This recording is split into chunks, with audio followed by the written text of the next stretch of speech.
વાહ ભાઈ વાહ, એકાનો કલર આવી ગયો હોય. આ 3 માંથી એકાદાના ડબલ થઈ જાય ને તો મોજ આવી જાય. હાલો 200 આવ્યો.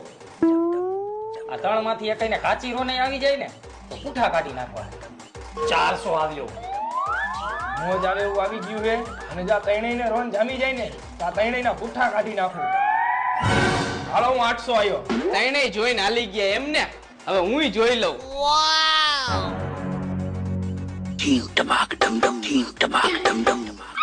આ કોને બાઈટું તું? આ કરો પહેલેથી નાલો બાઈટ. આ એક જોકર નીકળું મારે આમાં. પેલા જોઈ લેતો હોય તો તારા જોકર વાય મારો કલર ગયો. આઈ તો પછી બાટવા વાળાનો જ વાંક હોય ને. તારા જોકર વાહે મારી રોન વહી ગઈ. બાકી મારે કાંઈ નથી બોલવું ભાઈ. હવે એમાં મારો શું વાંક? આ આવ્યું એમાં.